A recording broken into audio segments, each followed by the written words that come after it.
So hello guys, welcome back to my channel and let's continue the spoiler of Every Desire the series episode 8। तो जैसे कि पिछले episode में हमने देखा था कि चेन शाओ की तबीयत अचानक से खराब हो जाता है, तो चेन पिंगमिंग और ऑफिस के बाकी सारे स्टाफ मिलकर शेन शाओ को हॉस्पिटल में एडमिट करवा देते हैं। तो डॉक्टर शेन शाओ को फेरामोन आइसोलेशन वार्ड में एडमिट कर लेते हैं, जैसे कि शेन शाओ को आजकल बहुत ही ज़्यादा फेरामोन डिसऑर्डर होने लगा है। अब पहले तो हॉस्पिटल में एडमिट करने के बाद भी शेन शाओ की तबीयत में कुछ ज़्यादा सुधार आ नहीं रहा था, क्योंकि उसे तभी भी हल्का फीवर और कमज़ोरी महसूस हो रहा था और ऊपर से शेन शाओ का फेरामोन भी अनकंट्रोलेबल हो चुका था, जो कि शेन शाओ को बहुत ही ज़्यादा प्रॉब्लम दे रहा था और इस वजह से उसकी बॉडी भी काफ़ी बिट्रे कर रहा था। इसलिए उसे कभी कभी बहुत ही ज़्यादा नीडी भी फील होता है, जो कि शेन शाओ के लिए टॉलरेट करना पॉसिबल नहीं हो रहा था।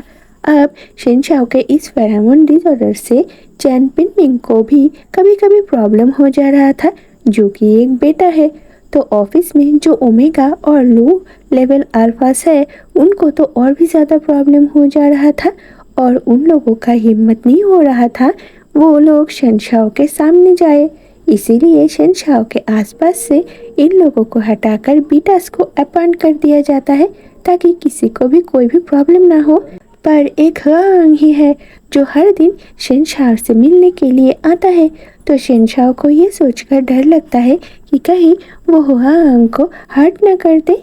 इसीलिए शेन शाओ हुआंग को उससे मिलने आने के लिए मना करता है, पर हुआंग शेन शाओ के इस बात से एग्री नहीं होता और वो शेन शाओ से कहता है, आई एम नॉट अफ्रेड, क्योंकि मुझे पता है मिस्टर सेन कभी भी मुझे हर्ट नहीं कर सकते हैं।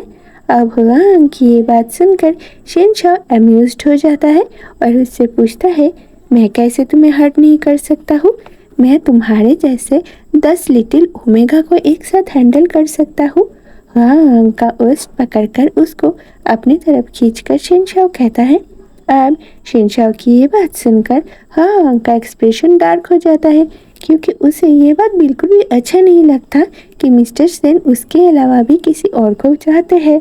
इसीलिए हुआंग शेन शाओ से पूछता है, तुम्हें मेरे जैसे और 10 चाहिए क्यों? मैं अकेला तुम्हारे लिए काफ़ी नहीं हूँ? अब शेन शाओ भी कहाँ हार मानने वाला था, क्योंकि वो अच्छे से समझ चुका था कि हुआंग जेलस हो गया है और वो जेलसी में गुस्से से ऐसा बोल रहा है। इसीलिए शेन शाओ हुआंग को टीज करके कहता है, हाँ तुम काफ़ी तो हो, पर अगर तुम्हारे जैसे और मिलेंगे तो इसमें बुरा ही क्या है? अब शेन शाओ की इस बात का मतलब पता नहीं हुआंग क्या समझता है, पर वो बस शेन शाओ की तरफ देखकर कहता है, हाँ मैं समझ चुका हूँ। अब हुआंग का ऐसा कोल्ड रिप्लाई सुनकर शेन शाओ उसका हाथ पकड़ लेता है और उससे प्यार से पूछना चाहता था, तो बताओ तुमने क्या समझा है?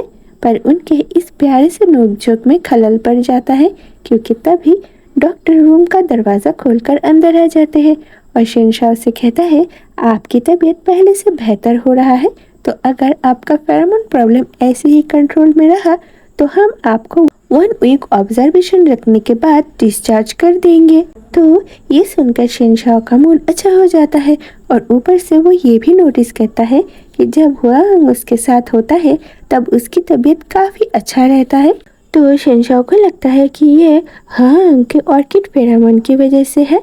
ये सब महसूस करके शेन शाओ सोचता है कि हुआंग में ज़रूर कोई स्पेशल बात है और ये शेन वानलिंग को क्या लगता है कि वो कुछ बेकार से कंपनी डील्स के लिए हुआंग को शेन वानलिंग को दे देगा? कभी भी नहीं। वो इस प्यारे से क्यूट ऑर्किड ओमेगा को किसी को भी किसी भी हालत में दे नहीं सकता है। तो कुछ दिनों बाद शेन शाओ हुआंग के साथ बैठकर हॉस्पिटल में कुछ बात कर रहे थे, तभी चेन पिंगमिंग वहाँ पर आता है और शेन शाओ से कहता है कि एक होल्डिंग का ओनर ने उसे एक प्राइवेट शेयरिंग सेशन में इनवाइट किया है। अब ये सुनकर शेन शाओ सोच में पड़ जाता है, क्योंकि ये एक बहुत ही बड़ा अपॉर्चुनिटी था एक होल्डिंग के रियल ओनर से मिलने का, जो कि वो काफ़ी दिनों से ट्राई कर रहा है। जैसे कि एक होल्डिंग का जो रियल ओनर है वो कभी भी किसी के सामने नहीं आता है, इसीलिए शेन शाओ भी काफ़ी दिनों से कोशिश करने के बाद भी उनसे कोई भी कांटेक्ट नहीं कर पाया है। पर अभी वो हॉस्पिटल में एडमिट है उसके फेरोमोन इम्बैलेंस के चलते, इसीलिए उसे थोड़ा सा डर लग रहा था ऐसे गैदरिंग्स में जाने से।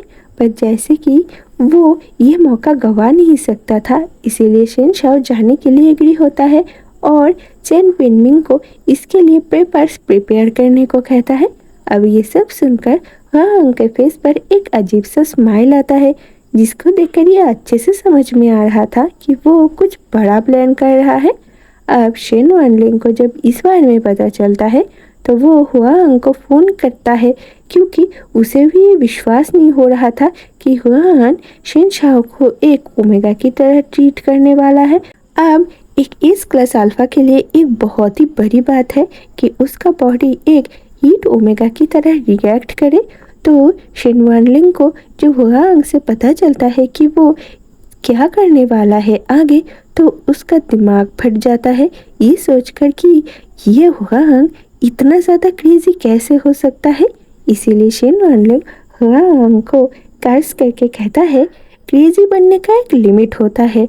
लर्निंग फेरोमोन रिलीज करके एक एस क्लास अल्फा को हीट तक लेकर जाने के बारे में बस एक तुम ही सोच सकते हो। तो शेन वनलिंग की बात सुनकर हुआंग थोड़ा सा मुस्कुराकर उसको टीज करके कहता है, मिस्टर हार्डकोर बैचलर मुझे टीच करेंगे कि कैसे मुझे मेरे अल्फा को परस्यू करना चाहिए।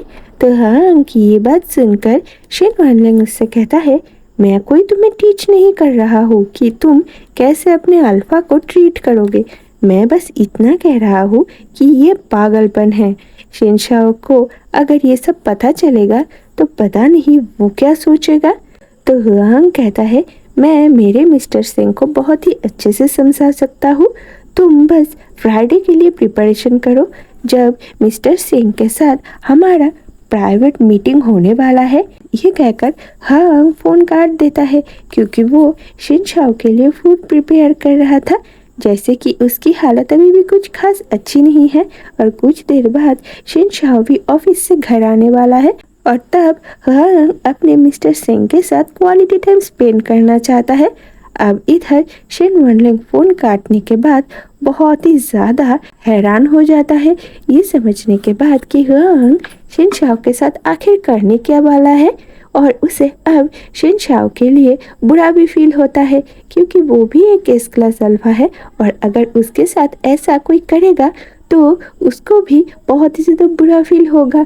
पर ये फीलिंग बस कुछ देर के लिए ही था, क्योंकि शेन वनलिंग शेन शाओ को अपना दुश्मन समझता है, जैसे कि वो दोनों हमेशा ही एक दूसरे से फाइट करते रहते हैं और उसके वजह से गातु को भी काफ़ी प्रॉब्लम से गुजरना पड़ा है। तो वो मन ही मन कहता है, अच्छा है जो उसके साथ ऐसा होने वाला है, वो इसी को ही डिजर्व करता है। ये कहकर वो इस मैटर को यहीं पर छोड़ देता है और सोफे से उठकर अपने काम के लिए चला जाता है। सके गाइस, आज के इस पार्ट में बस इतना ही। मिलते हैं अगले वीडियो में इस एपिसोड के नेक्स्ट पार्ट के साथ। तब तक के लिए बाय बाय दोस्तों।